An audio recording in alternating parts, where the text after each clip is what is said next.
Target আমাদের ছিল না যে আমরা পার্সেন্টেজ এত করব কি জিপিএ এরকম কমাবো কি বাড়াবো, এরকম কোন টার্গেট নিয়ে আমাদের এই মিশনে আমরা যাত্রা করিনি। আমাদের মিশন ছিল যে পরীক্ষাটি সুন্দরভাবে সম্পন্ন করব।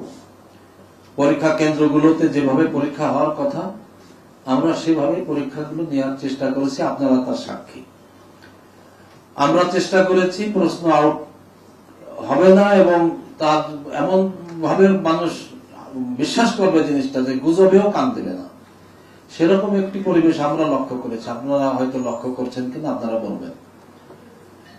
উত্তরপত্র মূল্যায়নে আমাদের কাছে আমরা যখন শিক্ষকদের সঙ্গে যারা এখানে সেখানে উত্তরপত্র নিতে আসেন আমরা সিলেক্ট করে এখানে এসে ওনাদের উত্তরপত্র ওনাদেরকে পৌঁছে দিই হাতে, তখন ওনাদেরও প্রশ্ন ছিল আমাদের কোন নির্দেশনা আছে কিনা। আমরা বলেছি যে আমাদের নির্দেশনা বিশেষ কোন নাই, নির্দেশনা আপনারা শিক্ষক সঠিক পেলে যা প্রাপ্য তাই দিবেন, যা প্রাপ্য নয় তা দিবেন না। এইভাবে অর্থাৎ মূল্যায়ন পর্বটিও যা হওয়ার যথাযথভাবে সম্পন্ন হয়ে আমাদের কাছে এই ফলাফলটি আমাদের কাছে এসেছে। পার্সেন্টেজ অ্যাকচুয়ালি আমরা যে পার্সেন্টেজ ভাবছেন এটা এক এক জায়গায় এক এক আগেই বলেছি। ঢাকা মহানগরীর সঙ্গে ঢাকার জেলারই অন্য সাইডের উপজেলাগুলোর সঙ্গেও তুলনা করলে একটা ব্যাপক ব্যবধান দেখা যাচ্ছে। এখানে সাবজেক্ট টু সাবজেক্ট এই গণিত ঢাকা মহানগরীতে ভালো করেছে, আর এক জায়গায় খারাপ করেছে একই প্রশ্ন।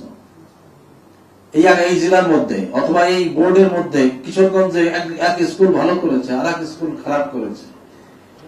এইগুলো হচ্ছে এই তারপরে এর সামগ্রিক একটা গড় ফলাফল আমরা নিয়ে কথা বলি, এবং কঠিন হয়েছে সহজ হয়েছে এগুলো আপেক্ষিক ব্যাপার।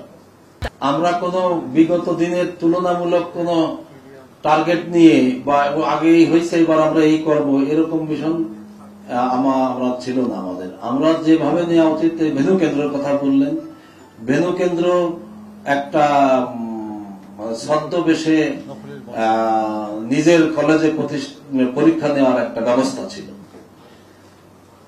ভেনু কেন্দ্র মানে হলো নিজের ছাত্রছাত্রীদেরকে পাশের একটা স্কুলে নিয়ে নিজেরা ডিউটি দেওয়া দিত।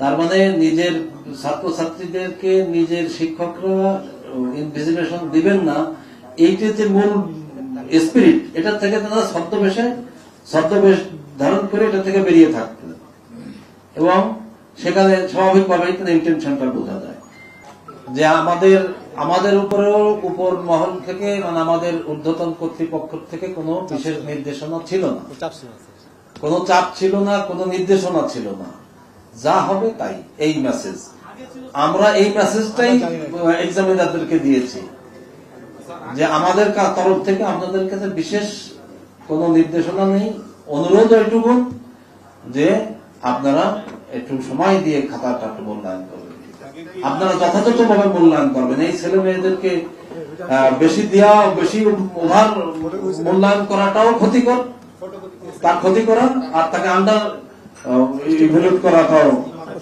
তার জন্য ক্ষতিকর যেটা হয়। আর এতে বৈষম্য হয়, যার যা পাওয়ার কথা নয় আর যার যা পাওয়ার কথা, এই দুইজনে এক জায়গা চলে আসে।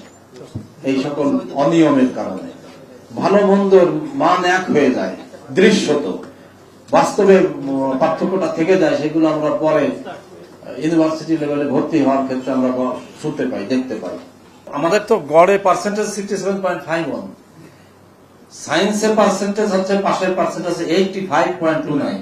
তাহলে ধারণা করতে পারছেন যে অপর দুটো গ্রুপে কম আছে।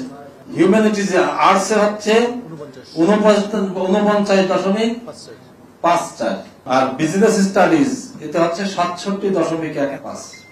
তাহলে সায়েন্সের পার্সেন্টেজ আমরা ধারণা করতে পারি যে 85.29, তো এখানে মোটামুটি কাঙ্ক্ষিত আছে, বা এখানে কাঙ্ক্ষিত বিষয় না, এখানে বেশি আছে, অন্য দুটোই কম আছে, গড়ে আসছে 68%। সামগ্রিক মানে ঢাকা বোর্ডের 3টে গ্রুপের সামগ্রিক হচ্ছে 67.5।